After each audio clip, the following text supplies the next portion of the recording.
Decades may pass, trends may fade, but தளபதின்ற நேமானது எப்போவுமே ஃபாரெவராக தமிழ் சினிமாவில் இருந்துட்டு இருக்கும்.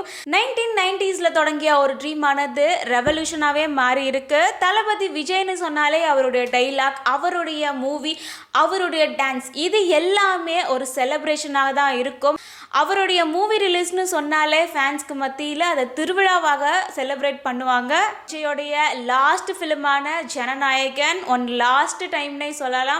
இதுக்கப்புறம் விஜய் அவர்கள் சினிமாலேயே இல்லைன்னு சொல்கிறத யாராலுமே ஏற்றுக்கவே முடியல. கொஞ்சம் கஷ்டமாக தான் இருக்குது. ஜனநாயகம் ஆடியோ லான்ச் ஆனது மலேசியாவில் நடந்திருந்துச்சு. தளபதி திருவிழா இதில் என்னெல்லாம் நடந்திருந்துச்சு, விஜய் அவர்களுடைய ஸ்பீச் அதில் எப்படி இருந்துச்சு, அவருடைய அந்த குட்டி ஸ்டோரியை பற்றியும் பார்த்து தெரிஞ்சுக்கலாம். இந்த மாதிரியான அப்டேட்ஸ் பற்றி நீங்கள் தெரிஞ்சுக்கணும்னா சுகன்யாதி ஜேர்னலிஸ்ட் சேனலை சப்ஸ்கிரைப் பண்ணி வச்சுக்கோங்க. வணக்கம் and welcome back to Sukanya the journalist and welcome to Thalapathy திருவிழா. தளபதி திருவிழா இந்த ஈவெண்ட்ல 80,000 பேர் அட்டென்ட் பண்ணியிருந்தாங்க. ஹையஸ்ட் நம்பர் ஆஃப் ஆடியன்ஸ் இந்த ஈவெண்ட்ல இருந்திருக்காங்க. மலேசியா புக் ஆஃப் ரெக்கார்ட்ஸ்ல இது சாதனையே படைச்சிருக்குன்னு சொல்லலாம். ஃபர்ஸ்ட் விஜய் அவர்கள் ரேம்ப் வாக்ல வந்திருந்தாரு. விஜய் அவர்கள் வரும் பொழுது ஃபேன்ஸோட க்ரௌட் சத்தமாக இருக்கட்டும் அண்ட் கிளாப்ஸ் எல்லாமே ரொம்ப அதிகமாக பலமான ஒரு சத்தத்தையே கொடுத்துச்சுன்னு சொல்லலாம். விஜய் அவர்கள் வந்த அந்த ஒரு மூமெண்ட் ஆனது ஃபேன்ஸ் மத்தியில் மிகப்பெரிய ஒரு மகிழ்ச்சியை கொடுத்துருக்கு. அதே சமயத்தில் ஒரு கஷ்டமான விஷயமாகவும் இருந்திருக்கு. ஏன்னா இதுதான் விஜய் அவர்களுடைய லாஸ்ட் ஃபிலிம்னு சொல்லும் போது தமிழ்நாட்டில் மட்டும் இல்லாமல் விஜய் அவர்கள் எங்கே இருந்தாலுமே கூட்டமானது வருது. மலேசியாவிலுமே அதிகபட்சமான கூட்டமானது இருந்துச்சு. அந்த ஸ்டேடியம் ஃபுல்லாகவே க்ரௌட் இருப்பதை நம்மளால பார்க்க முடிஞ்சிச்சு. இந்த ஈவெண்ட்ல பாலிடிக்ஸ் ரிலேட்டடாக எதுவும் பேசக்கூடாதுன்னு ரூல்ஸ் போட்டிருந்தாங்க. அது டிவிக்கு சார்ந்த மாதிரியான டிஷர்ட் இல்லை பொலிட்டிக்கல் ரிலேட்டடாக எதுவுமே அந்த இடத்துல வந்து இருக்கக்கூடாது, பண்ணக்கூடாதுன்ற ரூல்ஸ் அண்ட் ரெகுலேஷன் எல்லாமே மலேசியா கவர்மெண்ட்லேருந்து போட்டிருந்தாங்க. அண்ட் விஜய் அவர்கள் வரும்பொழுதே டிவிக்கேன்னு ஒரு சவுண்ட் எல்லாமே கொடுத்துருந்தாங்க. அண்ட் விஜய் அவர்கள் அழகாக அந்த க்ரௌடை ஹேண்டில் பண்ணியிருந்தாரு. அவர் சொல்கிற வேர்ட்ஸை ரெஸ்பெக்ட் பண்ணி ஃபேன்ஸும் அமைதியாக இருந்திருக்காங்க. இந்த ஈவெண்ட்ல தளபதி தம்பிகளான அட்லி, நெல்சன், லோகேஷ் கனகராஜ் இவங்க எல்லாருமே அட்டன் பண்ணியிருந்தாங்க. இவங்க தளபதிக்காக ஒரு ஸ்பீச் எல்லாமே கொடுத்துருந்தாங்க. அட்லி என்னுடைய அண்ணன், என்னுடைய தளபதினு மென்ஷன் பண்ணியிருந்தாரு. அசிஸ்டன்ட் டைரக்டராக ஒர்க் பண்ணிட்டு இருக்கும் பொழுது விஜய் அவர்கள் அட்லியை பார்த்து ரொம்ப நீ நல்லாவே ஒர்க் பண்ற, கடினமாக உழைச்சிட்டு இருக்க, உன்கிட்ட ஸ்கிரிப்ட் ஏதாவது இருக்காப்பான்னு கேட்டிருக்காரு.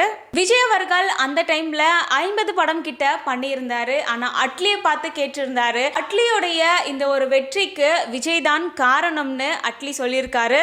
நெக்ஸ்ட் லோகேஷ். லியோ படத்துக்கான ஒரு எக்ஸ்பெக்டேஷன் ரொம்பவே அதிகமாக இருந்துச்சு.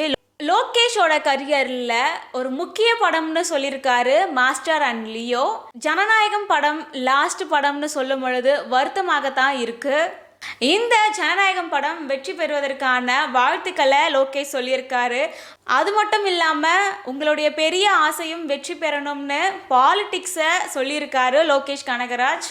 இந்த அர்ஜென்டினா வென்ற ஃபிஃபா வேர்ல்ட் கப் மாதிரி தான் இந்த ஒரு ஈவெண்ட் ஆனது இருக்குன்னு நெல்சன் சொல்லியிருக்காரு. அந்த அளவுக்கு அந்த இடத்துல க்ரௌட் இருந்துச்சு. விஜயை வச்சு இன்னொரு படம் எடுக்க எனக்கு ஆசை வந்து இருந்துச்சு. ஆனால் நான் பீஸ்ட்ன்ற ஒரு படத்தை வந்து கொடுத்துட்டேன். ஸோ அந்த பீஸ்ட் ஃபிலிம் வரும்போது சோ மெனி கிரிட்டிசிசம்னே சொல்லலாம் டைரக்டர் நெல்சன் மேலே. அவ்வளோ விமர்சனங்கள் நெல்சன் மேலே வரும்போதும் விஜய் அவர்கள் நீங்கள் எப்படி இருக்கீங்க, நல்லா இருக்கீங்களான்ற ஒரு கேள்வி எல்லாமே கேட்டு அவரை பார்த்துக்கிட்டாராம். இந்த ஃபிலிமை பண்ணதுக்கு என் மேலே கோவமாக இருக்கீங்களான்னு நெல்சன் கேட்டிருக்காரு. அதுக்கு விஜய் அவர்கள் இந்த ஒரு ஃபிலிமு நம்மளுடைய ஃப்ரெண்ட்ஷிப்பை தீர்மானிக்காது அப்படின்னு சொல்லியிருக்காரு. அது மட்டும் இல்லாமல் விஜய் அவர்கள் ஒரு அண்ணன் மாதிரின்னு சொல்லியிருக்காங்க. ஸோ தளபதி தம்பிகள்னே சொல்லலாம் இவங்க 3 பேரையுமே. வினோத் அவர்கள் ஜேர்னலிசம் பேக்ரவுண்ட்லேருந்து வந்திருந்தாங்க. ஒரு சமூகத்திற்கு தேவையான படங்களில் அவர் இயக்கிட்டு இருக்காரு. ஸோ அவர் என்ன சொல்லியிருந்தாருன்னா, இந்த ஜனநாயகம் படமானது ஒரு ரீமேக் படம்னு பல பேர் பல விதமாக பேசிட்டு இருக்காங்க. இதை வச்சுட்டு உள்ள புகுந்து அடிச்சிடலாம்னு பல பேர் காத்துட்டு இருக்காங்க. இது முழுக்க முழுக்க விஜய் படம், தளபதியோட படம்னு அவர் சொல்லியிருக்காரு.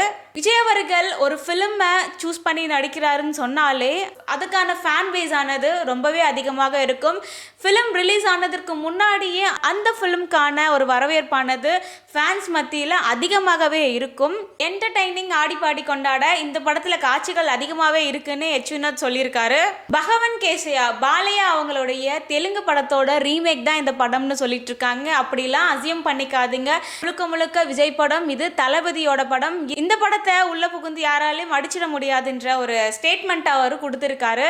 ஃபைனலா நம்ம எல்லாருமே ஆவலுடன் காத்துட்டு இருந்த விஜய் அவர்களுடைய ஸ்பீச், விஜய் அவர்கள் வரும்பொழுது அந்த ஆடியோ லான்ச்சே ஸ்பெஷலாக இருக்கும். அவருடைய அந்த குட்டி ஸ்டோரிக்காகவே அந்த ஆடியோ லான்ச்சை பார்க்குற அளவுக்கு இருக்கும். ஸோ ஒவ்வொரு டைம் அவர் வரும்போதும் ஒவ்வொரு குட்டி ஸ்டோரி ரொம்ப அழகாகவே சொல்லிட்டு போவார்.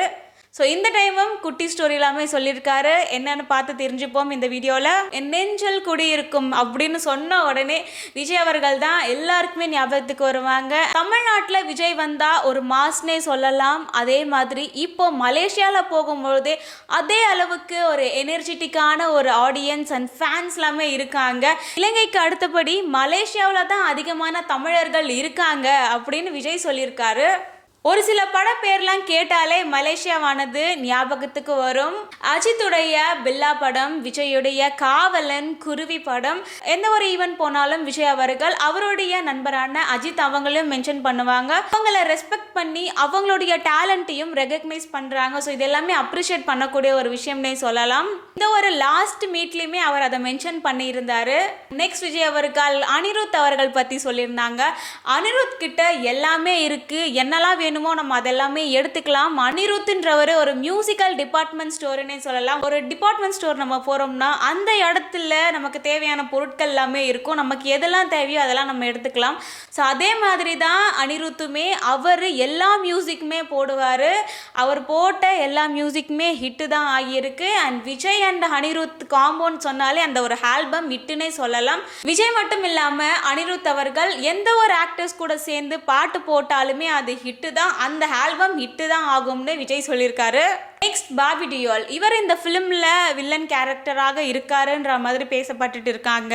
பாபி டியோனை எல்லாருமே வில்லனாக தான் போர்ட்ரேட் பண்ணி காட்டிட்டு இருக்காங்க. ஆனால் அவர் ஒரு ஹீரோ மெட்டீரியல்னு விஜய் சொல்லியிருக்காரு. பிரியமுடன் வில்லு, இந்த 2 ஃபிலிமானது பாபி டியோலை பார்த்து தான் நான் இன்ஸ்பயர் ஆனேன். ஸோ அவர்கிட்ட இருந்து தான் நான் அந்த 2 ஃபிலிமை வந்து சுட்டுட்டேன் அப்படின்னு விஜய் அவர்கள் ஓப்பன் ஸ்டேட்மெண்ட்டை இந்த டைமில் ஸ்டேஜில் ஓப்பனாக சொல்லியிருக்காரு, அக்செப்ட் பண்ணி. நெக்ஸ்ட் இயக்குனர் எச் வினோத் அவர்கள். வினோத் அவர்கள் சமூக அக்கறை கொண்டவராக இருப்பார். அவருடைய ஃபிலிம்லே சமூக அக்கறை கொண்ட மெசேஜ் எல்லாமே இருக்கும். நாங்கள் 2 பேரும் எப்போவும் சேர்ந்து படம் பண்ணியிருக்க வேண்டியதாக இருந்துச்சு. பட் இப்போ கடைசியாக நாங்கள் சேர்ந்துட்டோம்னு அவர் சொல்லியிருக்காரு. எச் வினோத் அவருக்கு மிகப்பெரிய ஒரு ரெகக்னேஷனே சொல்லலாம். தளபதியோடைய லாஸ்ட் ஃபிலிமை அவர் இயக்கி இருக்கிறது. நெக்ஸ்ட் விஜய் அவர்கள் கில்லி ஃபிலிமை பற்றி சொல்லியிருந்தாரு. ஹீரோக்கும் ஹீரோயினுக்கும் கெமிஸ்ட்ரியானது இருக்கும்ன்றதை தாண்டி கில்லி ஃபிலிமில் பிரகாஷ் ராஜுக்கும் விஜய்க்கும் நல்ல ஒரு கெமிஸ்ட்ரியானது இருந்துச்சுன்னே சொல்லலாம். டைலாக் டெலிவரியாக இருக்கட்டும், ஏ செல்லம் அப்படின்ற அந்த டைலாக் எல்லாமே ரொம்ப சூப்பராக இருந்துச்சு. நெக்ஸ்ட் படத்தோட ஹீரோயினான பூஜா ஹெக்டே, தமிழ்நாட்டுக்கே மோனிகா பெல்லுச்சி பூஜா ஹெக்டேன்னு விஜய் அவர்கள் சொல்லியிருக்காரு. டியூட்ல நடித்த மமிதா பைஜுவும் ஜனநாயகம் படத்தில் நடிச்சிருக்காங்க. மமிதாவை டியூட்ல பார்த்துருப்பீங்க. ஜனநாயகம் படத்தில் மமிதா டாட்டர் ஆயிடுவாங்கன்னு விஜய் சொல்லியிருக்காரு. ஸோ டாட்டர் ஆகுறாங்களா இல்லை சிஸ்டர் ஆகுறாங்களா நம்ம வெயிட் பண்ணி தான் பார்க்கணும். பிகாஸ் விஜய் அவருடைய படத்தில் சிஸ்டர் சென்டிமெண்ட் எல்லாமே அதிகமாகவே இருக்கும். ஸோ மமிதா பைஜோட ரோல் ஆனது என்னவா இருக்கும் சொல்லிட்டு ஃபிலிம் ரிலீஸ் ஆனதுக்கப்புறம் நமக்கு தெரியும். Vijay is not just an actor, இ இன்ஸ்பயர் அஸ்ன்னு சொல்லலாம். ஸோ அந்த மாதிரியான ஒரு ஸ்டேட்மெண்ட்டாக தான் இருந்துச்சு. இதெல்லாம் வாழ்க்கையில் நம்ம ஜெயிக்கணும்னா நல்ல நண்பனை விட ஒரு நல்ல பலமான எதிரி தேவைன்னு விஜய் சொல்லியிருக்காரு. பாலிடிக்ஸில் விஜய் அவர்களுக்கு பல எதிரிகள் இருக்காங்க. ஆல்ரெடி விஜய் அவர்கள் கேம்பெயின்லே சொல்லியிருந்தாரு, என்னோட எதிரிகள் யாருன்னு தெரிஞ்சதுக்கு அப்புறம் தான் நான் இந்த பாலிடிக்ஸ்க்கே வந்திருக்கேன். சும்மா வரவங்க போறவங்களெல்லாம் என்னால் எதிர்த்துட்டு இருக்க முடியாதுன்னு அவர் மென்ஷன் பண்ணி சொல்லியிருந்தாரு. நான் இப்போ தனியாக வந்திருக்கேன், 33 வருஷமாக உங்களுடைய பெரிய அணியோட தான் நான் இருக்கேன்னு ஒரு ஸ்டேட்மெண்ட்டை விஜய் சொல்லியிருக்காரு. 33 வருஷங்களாக என் கூட நீங்கள் இருக்கீங்க, அதாவது ஃபேன்ஸ் எல்லாருமே விஜய் கூட நின்று இருக்காங்க. நெக்ஸ்ட் 33 இயர்ஸ் விஜய் அவர்கள் உங்க கூட நிப்பேன்னு சொல்லியிருக்காரு. அதாவது மக்கள் கூட அவர் நிற்பாரு. நன்றி சொல்பவன் கிடையாது இந்த விஜய், நன்றி கடனை தீர்ப்பவன். அவருடைய இந்த ஒரு வளர்ச்சிக்கு முக்கியமாக ஃபேன்ஸோட சப்போர்ட்ஸ் ஆனது ரொம்பவே இருந்திருக்கு. ஸோ அவங்களுக்காக விஜய் அவர்கள் நிற்க போறாருன்னு சொல்லியிருக்காரு. எல்லாத்தையும் விட்டுட்டு விஜயோடைய படத்தை தியேட்டரில் ஃபேன்ஸ் பார்க்க போயிருந்தாங்க. இப்போ விஜய் அவர்கள் எல்லாத்தையும் விட்டுட்டு பாலிடிக்ஸ்க்கு வந்திருக்காரு. இனி ஒவ்வொரு வீட்லையும் விஜய் நான் வந்து நிற்பேன்ற ஒரு ஸ்டேட்மெண்ட்டையும் அவர் கொடுத்துருக்காரு. இதெல்லாம் ஒரு மூஞ்சியான்ற மாதிரி பல விமர்சனங்கள் எல்லாமே விஜய் மேலே வச்சுருந்தாங்க.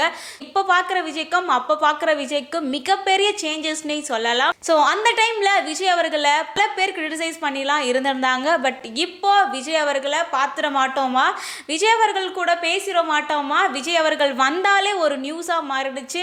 ஸோ அவருக்காக பல சேனல்ஸ் அவர் பின்னாடி போயிட்டு இருக்க அளவுக்கு வந்துருச்சுன்னே சொல்லலாம். அந்த அளவுக்கு அவருடைய வெற்றியானது, அவருடைய ஜேர்னியானது இருந்துட்டு இருக்கு. ஃபைனலாக விஜய் அவர்களுடைய குட்டி ஸ்டோரி, விஜய் அவர்கள் ஆடியோ லான்ச்சில் ஒரு குட்டி ஸ்டோரி ஒன்று சொல்லியிருந்தாரு. ஒரு ஆட்டோக்காரர் கர்ப்பிணி பெண்ணை ஆட்டோவில் ஏற்றிட்டு போயிட்டு இருக்காரு.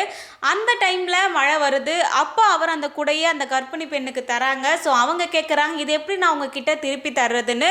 ஸோ அந்த ஆட்டோக்காரரும் இது யாருக்கு தேவைப்படுதோ அவங்களுக்கு இதை கொடுத்துருங்க அப்படின்னு சொல்லிட்டு போயிட்டாரு.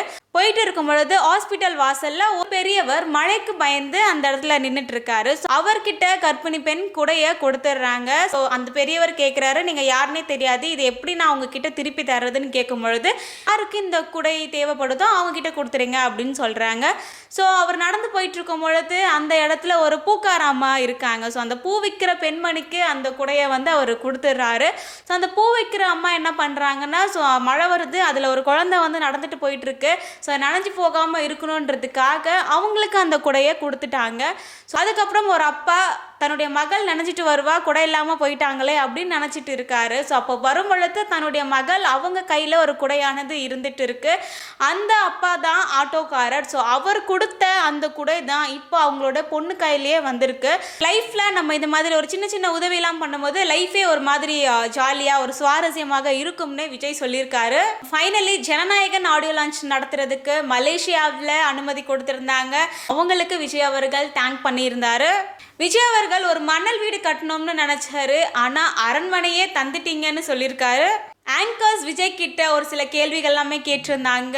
அடுத்த விஜயாக யார் வருவாங்கன்னு கேட்கும் பொழுது விஜய் அவர்கள் ஒரு பதில சொல்லியிருந்தாங்க, யாரை எங்க வைக்கணும்னு மக்களுக்கு தெரியும், அவங்க அதை பார்த்துப்பாங்க அப்படின்னு சொல்லியிருக்காரு. நாசர் அவர்கள் மீண்டும் சினிமாவுக்கு வரணும், நடிக்கணும்னு சொல்லியிருந்தாரு. அதுக்கு விஜய் அவர்கள், எனக்காக எல்லாத்தையும் விட்டுட்டு தியேட்டரில் படம் பார்க்க வந்தவங்க என்னுடைய ரசிகர்கள், அவங்களுக்காக நான் இந்த சினிமாவையே விட்டுடுறேன்னு சொல்லியிருக்காரு. அந்த ஈவெண்ட்ல இருந்து அவருடைய எனர்ஜெட்டிக்கான ஒரு பெர்ஃபார்மன்ஸ், அவருடைய டான்ஸ் எல்லாமே கொடுத்திருந்தாரு. அந்த ஜனநாயகன் படத்துலேருந்து தளபதி கச்சேரிக்கான ஒரு ஸ்டெப்ஸ் எல்லாமே அவர் போட்டிருந்தாரு. ஃபைனலாக அனிருத் அவர்கள் ஒரு எமோஷ்னலான மூமெண்ட்டை உருவாக்கிட்டாருன்னு சொல்லலாம். விஜய்க்கும் அங்கே இருந்த ஃபேன்ஸுக்கும் ஒரு எமோஷ்னலான மூமெண்ட்டை கிரியேட் பண்ணிட்டாருன்னே சொல்லலாம். கத்தி படத்தில் இருந்து யார் பெற்ற மகனே அந்த ஒரு சாங்கை பாடிட்டாரு. ஸோ விஜய் அவருக்கு இது ஒரு எமோஷ்னலான ஒரு ட்ரைபூட்டாக அனிருத் அவர்கள் கொடுத்துருந்தாங்க. அண்ட் விஜய் அவர்களை எமோஷ்னலாக ஆக்கணும்னு ட்ரை பண்ணுறாங்கன்னு அவர் தெரிஞ்சுக்கிட்டாரு. ஸோ நான் அழமாட்டேன், நான் வந்து இன்னும் ஸ்ட்ராங்கான ஒரு பர்சனாக தான் இருக்கேன் அப்படின்றத அவர் அங்கே மென்ஷன் பண்ணி இருந்தார். விஜய் அவர்கள்கிட்ட இருந்து ஒரு டிசிஷன் எப்படி எடுக்கணும், ஒரு டிசிஷன் எடுத்தால் அந்த டிசிஷனில் அவர் கரெக்டாக இருக்கிறதா இருக்கட்டும், அவருடைய ஹார்ட் ஒர்க்காக இருக்கட்டும், அவர் ஸ்டார்டிங்லலாம் ரொம்பவே ஒரு இன்ட்ரோவர்ட்டாக தான் இருப்பாங்க. ஆனால் இப்போ வந்து அவருடைய சேஞ்ச் ஓவரே வேறு மாதிரி மாறி இருக்கு. ஸோ இதெல்லாம் எப்படி ஒரு சேஞ்ச் ஓவர் டிரான்ஸ்ஃபர்மேஷன்லான்னு கேட்கும் பொழுது கப்பு முக்கியம்ன்ற மாதிரி அவர் சொல்லியிருந்தாரு. ஒரு கன்ஃபார்மாக விஜய் அவர்கள் கான்ஃபிடென்ட்டாக சொல்லியிருக்காரு சினிமா விட்டு போகிறாருன்னு. ஸோ ஜனநாயகம் படமானது ஜனவரி 9 ரிலீஸ் ஆக போகுது. ஸோ மிகப்பெரிய ஒரு பிளாஸ்ட்னே சொல்லலாம். ஸோ நம்ம சைட்லேருந்து விஜய் அவர்களுக்கும் ஜனநாயகம் படத்திற்கும் நம்மளோட விஷஸை நம்ம சொல்லிடலாம். விஜய் அவர்கள் சினிமாவில் இருந்து போனாலும் ஃபாரெவர் விஜய் அவருடைய பேரானது எப்போவுமே சினிமாவில் இருந்துட்டு தான் இருக்கும். ஸோ இந்த ஒரு மூமெண்ட்டில் ஜனநாயகம் மிஸ் பராசக்தின்ற ஒரு கிளாஷ் எல்லாமே போயிட்டுருக்கு. இந்த லாஸ்ட் படமானது விஜய் அவர்களை நம்ம ஒரு நல்ல விதத்தில் சென்ட் ஆஃப் பண்ணணும். ஸோ விஜய் அவர்களுடைய கடினமான உழைப்புக்கும் அவருடைய பேஷனுக்கும் நம்ம சைட்லேருந்து நம்ம கொடுக்குற ஒரு ரெஸ்பெக்ட் அண்ட் ட்ரைபூட்னே சொல்லலாம். இப்போது ஜனநாயகம் மிஸ் பராசக்தின்ற ஒரு கிளாஷும் போயிட்டு இருக்குது. ஸோ தியேட்டரில் யார் எங்கே போனாலும் எந்த ஒரு வயலன்ஸும் இல்லாமல் இந்த ஒரு செலிப்ரேஷனை சூப்பராக கொண்டாடணும்னு சொல்லிட்டு நம்ம சைட்லேருந்து நம்ம சொல்லிப்போம். விஜயோடைய லாஸ்ட் படம் ஜனநாயகம்னு சொல்லும் பொழுது உங்க மனசுல என்ன தோணுதுன்னு கமெண்ட்ல டைப் பண்ணுங்க. விஜய் நடிச்ச படத்துல இருந்து உங்களுடைய ஃபேவரட் ஃபிலிம் எது, அவருடைய எந்த டைலாக் ஆனது உங்களுக்கு ரொம்ப பிடிக்கும்னு கமெண்ட்ல டைப் பண்ணுங்க. சினிமால இருந்து ஆல்ரெடி பாலிடிக்ஸ்க்கு வந்துட்டாரு. ஸோ அதை நீங்க எப்படி பாக்குறீங்க? அண்ட் உங்கள் சைடில் இருக்க கருத்துக்களை கமெண்ட்ஸில் ஷேர் பண்ணுங்கள். விஜய் அவர்கள் சினிமா விட்டு போகிறது கஷ்டமாக இருந்தாலும் அவர் வேற ஒரு ஜானியை நோக்கி போயிட்டுருக்காரு. அண்ட் அதை பற்றி நீங்கள் என்ன நினைக்கிறீங்கன்னு கமெண்ட்டில் ஷேர் பண்ணுங்கள். அண்ட் இந்த வீடியோவை தளபதி ஃபேன்ஸ்க்கு ஷேர் பண்ணுங்கள். ஜனநாயகம் படமானது சேனலில் ரிலீஸ் ஆக போகுது. ஸோ அந்த ஒரு செலிப்ரேஷனை, அந்த திருவிழாவை எல்லாருமே சேர்ந்து கொண்டாடுவோம், வயலன்ஸ் இல்லாமல். அண்ட் இந்த வீடியோ உங்களுக்கு பிடிச்சிருந்தா லைக் பண்ணுங்கள், கமெண்ட் பண்ணுங்கள், ஷேர் பண்ணுங்கள் அண்ட் சப்ஸ்கிரைப் பண்ணுங்கள். மீண்டும் ஒரு வீடியோவில் மீட் பண்ணலாம். தேங்க்யூ, பாய்.